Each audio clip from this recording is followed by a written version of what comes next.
Jadi berdasarkan kesimpulan daripada penyidik pada Kejaksaan Tinggi Riau, ya, jadi pada hari ini menetapkan tersangka atas nama M dengan inisial M bin N, ya, sebagai tersangka.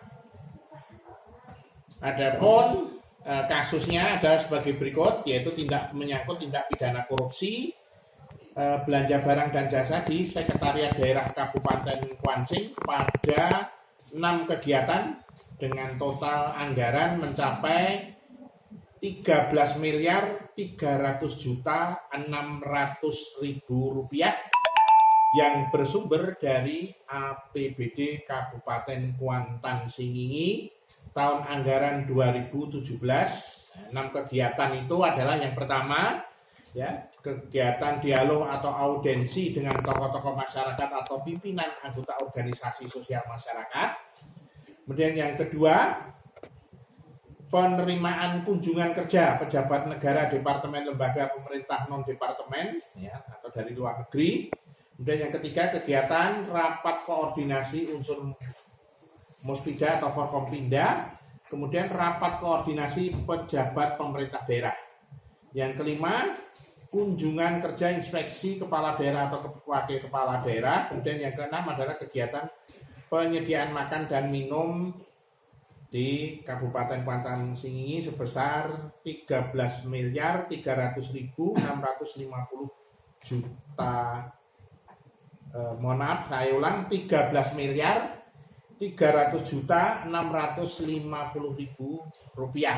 Ya, kasus ini merupakan pengembangan berdasarkan fakta yang terungkap di persidangan dan berdasarkan putusan pengadilan tindak pidana korupsi, ya, yang mana sampai tingkat saat ini sudah berkekuatan hukum tetap, ya, terhadap pengembangan terhadap 4 tersangka yang sebelumnya sudah disidangkan dan sudah memperoleh kekuatan hukum tetap dan telah dieksekusi.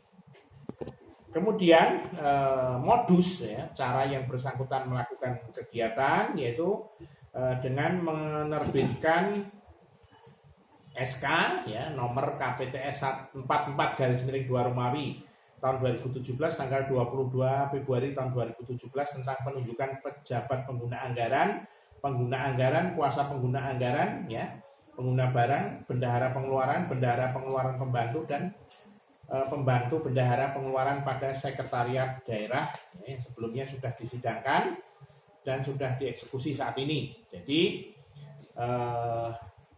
tersangka M bin N ini, ya, memerintahkan kepada terpidana Muharlius SEMM, ya, selaku pengguna anggaran, ya, pada sekretariat daerah, maupun saksi M Saleh yang selaku pejabat pembuat komitmen dan dalam 6 kegiatan mengeluarkan sejumlah uang yang patut diduga anggaran itu untuk 6 kegiatan sebagaimana sudah kami sebutkan di muka.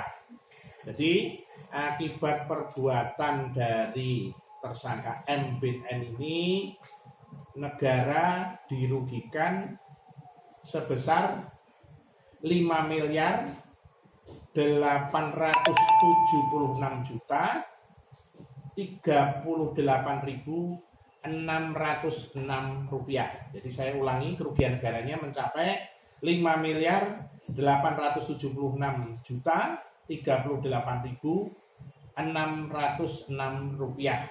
Ya.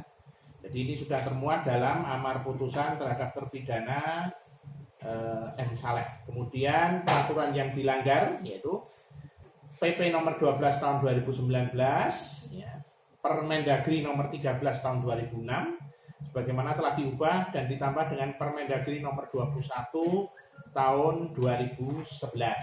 Kemudian pasal yang disangkakan, ya, terhadap tersangka ini, ya, M bin N ini, yaitu disangka pertama primer, ya, pasal 2 ayat 1 Undang-Undang nomor 31 tahun 1999 tentang pemberantasan tindak pidana korupsi, sebagaimana telah diubah dan ditambah dengan Undang-Undang nomor 31 dan nomor 20 tahun 2001 tentang perubahan atas Undang-Undang 31 tahun 99 tentang pemberantasan tindak pidana korupsi junto pasal 55 ayat 1 ke 1 KUHP. Kemudian subsidiar pasal 3 Undang-Undang nomor 31 tahun 1999 tentang pemberantasan tindak pidana korupsi sebagaimana telah diubah dan ditambah dengan Undang-Undang nomor 20 tahun 2001 tentang perubahan atas Undang-Undang nomor 31 tahun 99 tentang pemberantasan tindak pidana korupsi junto pasal 55 ayat 1 ke 1 KUHP.